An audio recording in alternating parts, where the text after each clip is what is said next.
Hello friends, स्वागत है आप सभी का मेरे यूट्यूब चैनल पर।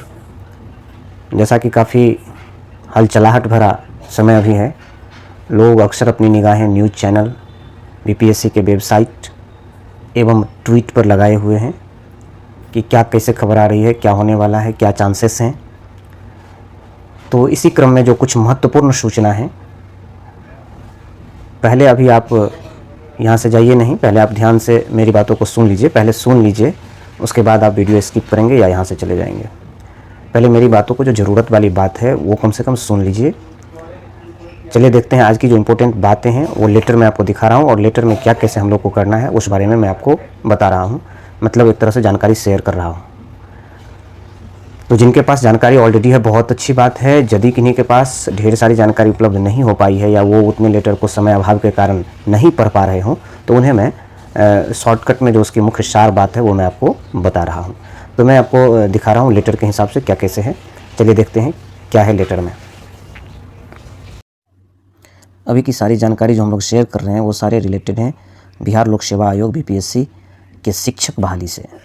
तो ये सारी जानकारी हम लोग अभी शेयर कर रहे हैं और इसके अनुसार जो भी लेटर है उस पर हम लोग इसके अंतर्गत जो सबसे प्रमुख बात है वो हम लोग का ये है कि फिर से देख लीजिए 17 तारीख के डेट में कल का ये निकला हुआ है, और इसमें आप देख सकते हैं फिर से 17 तारीख के डेट में है ये इश्यू हुआ है। इसमें आप देख सकते हैं चाहे कक्षा 1 से 5 हो, चाहे 9-10 हो, चाहे 11वीं 12वीं हो, सभी लोग जो हैं जिन सफल अभ्यर्थियों के अपलोड किए गए दस्तावेज यदि त्रुटिपूर्ण या अपठनीय है तो सही दस्तावेजों को पुनः अंतिम विस्तारित तिथि, देखिए अंतिम रूप से ये विस्तारित तिथि दिया गया है 18/10 से 30/10 तक अपलोड कर सकते हैं। इसके लिए बिहार लोक सेवा आयोग में वेबसाइट में पोर्टल खुला होगा, अपना पासवर्ड से उसको लॉगिन करेंगे रजिस्टर, और डैशबोर्ड पर जा करके जो भी पठनीय प्रति होगा और या त्रुटि रहित प्रति होगा उसे आप अपलोड कर देंगे। 100 KB से ज़्यादा का नहीं होना चाहिए, और उसको अपलोड करने से पहले किसी गजेटेड ऑफिसर से राजपत्रित पदाधिकारी द्वारा अटेस्टेड होना उसका ज़रूरी है।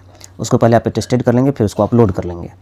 याद रखेंगे कि जो भी पदाधिकारी से आप अटेस्टेड कराएंगे उनका नाम भरना होता है, वो किस पोस्ट पर है वो भरना होता है, वो कहाँ पर पदस्थापित है वो भरना होता है।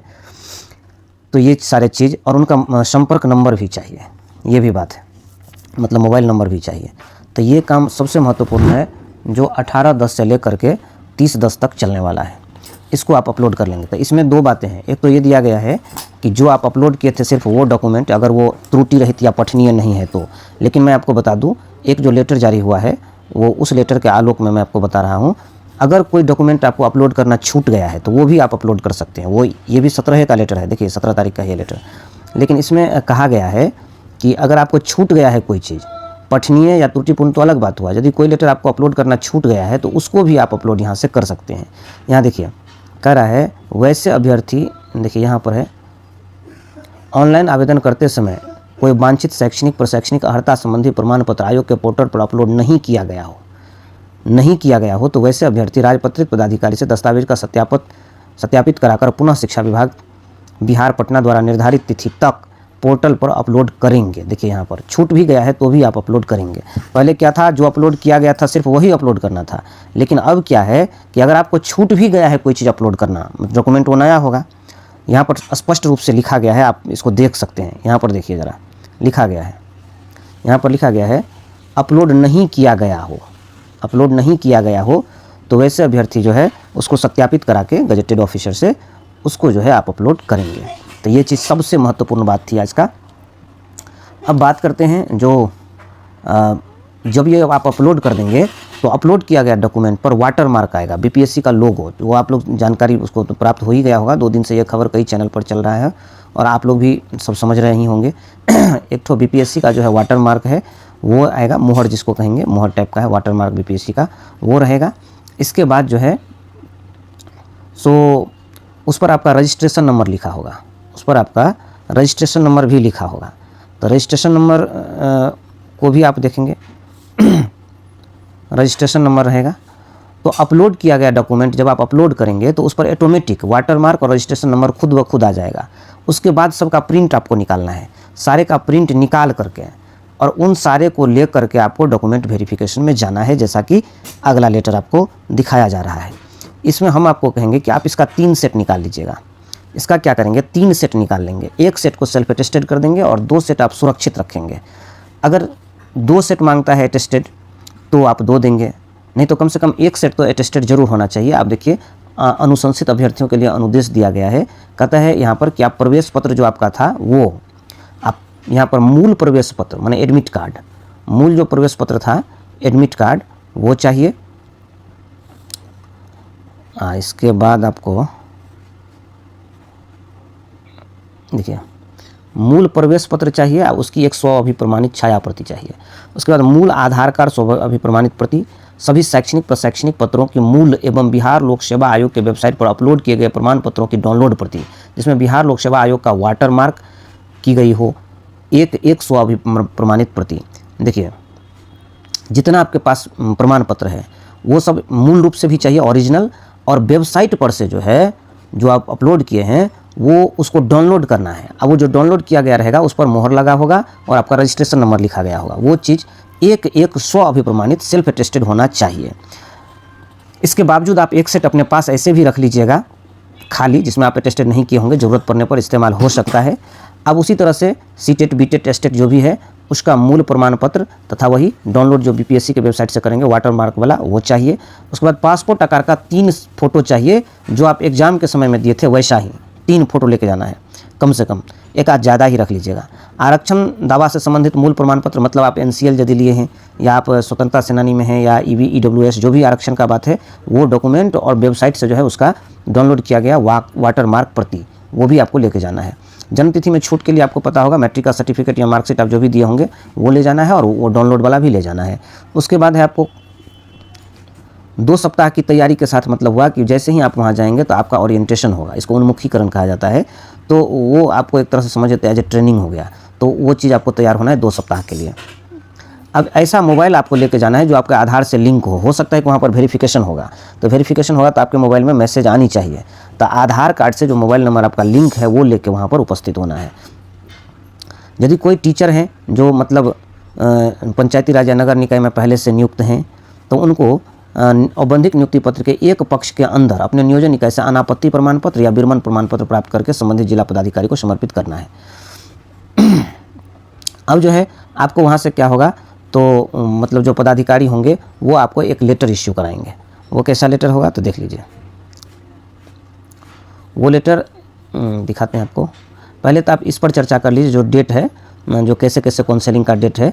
तो कक्षा 9-10 का तो वैसे रिजल्ट भी अभी तक, मतलब फ़िलहाल जब तक मैं वीडियो बना रहा था तब तक वो रिजल्ट प्रकाशित नहीं हुआ है, लेकिन 9-10 का दिया गया था, हिंदी अंग्रेजी गणित बांग्ला फारसी ये सब 18 तारीख को अर्थात आज। फिर आपको 9-10 का ही कल भी है। उसके बाद 20 को जो है वो 11-12 का है, ये विषय आपका दिया गया है। फिर 11-12 का ये विषय दिया गया है 21 तारीख को। लेकिन एक शुद्धि पत्र निकला था बाद में जिसमें 11-12 आज से भी उसमें शामिल हो सकते हैं। उसके बाद देख लीजिए आप प्राथमिक कक्षा 22 तारीख को जो है प्राथमिक 1 से 5 एवं बचे हुए माध्यमिक उच्च माध्यमिक कक्षा 9 से लेकर डायरेक्ट 12 तक 1 से 5 में उर्दू का और बांग्ला का होना है। बाकी माध्यमिक उच्च माध्यमिक का सफल विद्यार्थी जो बच गए हैं उनको भी आप जा सकते हैं, काउंसलिंग करा सकते हैं। तो इसको भी वही बात है, जो सामान्य होगा 1 से 5 का उनका होगा, प्राथमिक माध्यमिक उच्च माध्यमिक में जो सफल हुए बचे हुए अभ्यर्थी होंगे उनका भी होगा। अगला है आपको 24 तारीख को जो भी चाहे किसी में भी प्राथमिक में माध्यमिक में उच्चतर माध्यमिक में जो भी बच गया होगा उनका होगा। तो इस तरह से आपने ये लेटर भी देख लिया। जब आप काउंसलिंग करा लेंगे तो वहाँ के पदाधिकारी द्वारा आपको एक लेटर इश्यू कराया जाएगा। वो लेटर जो है ये वाला है, इसमें देखिए आपको ये नियुक्ति पत्र नहीं है आपका, ये इसमें साफ साफ लिखा गया है कि इस पत्र को नियुक्ति पत्र नहीं समझा जाए। समझ गए? ये क्या है, ये आपको जो है ना उन्मुखीकरण करने के लिए, काउंसलिंग एवं उन्मुखीकरण मतलब ओरिएंटेशन के लिए आमंत्रण पत्र हुआ।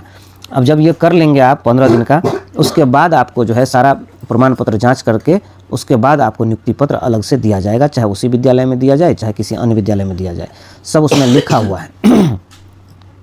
देख रहे हैं, ओरिएंटेशन के पश्चात आपको औबंधिक नियुक्ति पत्र मिलेगा। ये औबंधिक हुआ तो मतलब इसमें चेंज हो सकता है। आपको अस्थायी संबंधी नियुक्ति पत्र आपके सभी प्रमाण पत्रों की जांच के बाद निर्गत किया जाएगा। नियुक्ति पत्र निर्गत करने के पश्चात आपको बतौर विद्यालय अध्यापक उसी विद्यालय में जहां से आप अभी रिलेटेड हैं अथवा किसी अन्य विद्यालय में आपको पोस्टिंग किया जाएगा।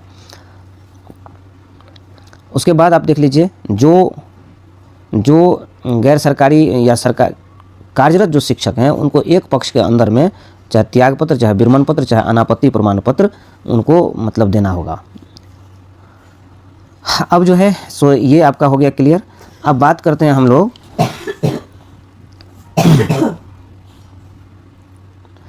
1 से 5 की कुछ बातें, या 11वीं 12वीं के रिजल्ट के आधार पर 1 से 5 में क्या होने वाला है। तो 11वीं 12वीं की यदि आप रिजल्ट की चर्चा कर रहे हैं तो आप तो जानते ही होंगे, हर बात आप लगभग समझ ही गए होंगे। 11वीं 12वीं में कल रात तक जो है कुल 16 विषयों का जो है रिजल्ट निकल चुका है। उन 16 विषय की यदि आप बात करते हैं तो ध्यान से देख लीजिए। शुरू में जब हिंदी का निकला तो बहुत ही लोग अचंभित हो गए। अब अचंभित क्यों हो गए भाई? तो अचंभित इसीलिए हो गए कि सबसे फर्स्ट में जो रिजल्ट निकला हिंदी का, उसमें जो है 3221 पद था, उसमें से मात्र 525 लोग सफल हुए। तो लोगों को लगा कि किस आधार पर रिजल्ट तैयार किया जा रहा है, पर ऐसा नहीं है। उसमें है क्या कि विद्यार्थी ही कम भाग लिए थे परीक्षा में, इसीलिए उसमें इतना कम विद्यार्थी हुए। अब बात करते हैं आप यदि आप बांग्ला का, तो देखिए 27 पोस्ट था और 1 आदमी सफल हुए हैं, इसमें परीक्षार्थी भी कम थे। अगर आप बात करते हैं उर्दू का, तो देखिए 1749 पद था, उसमें से 145 आदमी सफल हुए हैं। मैथिली में देखिए 198 पद के लिए 48 आदमी। उसी तरह से अगर आप बात करते हैं संस्कृत का, तो देखिए 1289 में से 258 आदमी। तो कुल मिला जुला कर भौतिकी का देख लीजिए आप, 3022 पद में से मात्र 682 आदमी। अभ्यर्थी ही कम थे, इसीलिए कम रिजल्ट है। इसके लिए आपको डरना नहीं। आपको लग रहा है कि किस हिसाब से रिजल्ट दे रहा है, रिजल्ट का हिसाब पूरा सही है, जो उन्होंने कहा है वही हो रहा है, रिजल्ट ठीक ही दिया जा रहा है। हम लोग को थोड़ा देर के लिए कन्फ्यूजन हमें भी हुआ था, लेकिन ये तो कोई जानता नहीं है ना कि विद्यार्थी कितने थे, इसीलिए कन्फ्यूजन हो रहा है। लेकिन रिजल्ट सही ही दिया जा रहा है, क्योंकि उनका जब लेटर आप देखिएगा सही से, तो उसमें एक बात लिखा हुआ है। एक बात क्या लिखा हुआ है उनके लेटर में, यहाँ देखिए, यहाँ देखिए, इसमें है कि कुल रिक्ति, ध्यान से देखिएगा, कुल रिक्ति अथवा कुल अभ्यर्थी दोनों में जिसकी संख्या कम हो उसके कम से कम 75% तक निम्नतर पूर्णांक में अनुशंसा भेजने हेतु आवश्यकता अनुसार उक्त अर्हतांक अभ्यर्थी हित में हद तक शिथिल रखने का निर्णय लिया गया। तो सबसे बड़ी बात है कि सीट में, अभ्यर्थी में जो कम होगा उसका 75%। मान लीजिए कि सीट है किसी विषय में ज़्यादा, अभ्यर्थी है कम, मान लीजिए 10 सीट है, अभ्यर्थी है 7, तो 75% 10 का नहीं निकलेगा, जो कम होगा उसका निकलेगा, 7 का 75% निकलेगा। फिर से आप देख लीजिए, मेरे कहने का मतलब हुआ यहाँ जो कम होगा उसका 75% वो निकालने की बात कर रहे हैं। मान लीजिए कि हमारे पास 10 सीट है, यह है आपका सीट, अभ्यर्थी जो है सो मान लीजिए आपके पास 6 ही था।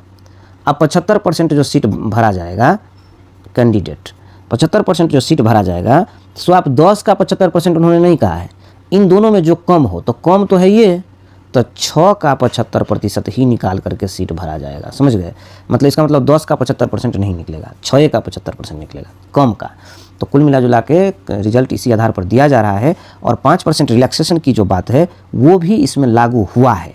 अब इसी आधार पर हम बात कर लेते हैं 1 से 5 में क्या होने वाला है। सबसे बड़ी खबर कक्षा 1 से 5 में अभी तक जो खबर आ रही है, बाकी सच्चाई तो नहीं बता सकता, लेकिन खबर जैसी आ रही है कि आपको संयुक्त रूप से जो है वो तैयार किया गया है। आपका थी वो जो है मेरिट लिस्ट आपका संयुक्त रूप से तैयार किया गया है। मतलब इसमें डीएलएड एवं बीएड दोनों को शामिल किया गया है। डीएलएड और बीएड दोनों को शामिल किया गया है। अब इस स्थिति में देखिए, दोनों को मिला के जो बनेगा मेरिट लिस्ट, तो उसमें मेरिट लिस्ट काफ़ी हाई हो जाएगा, कट ऑफ जो होगा काफ़ी हाई होगा। अब बात आती है कि 20 तारीख को इसकी सुनवाई है। ऐसे भी आज 18 बीत ही रहा है, कल 19, परसों 20।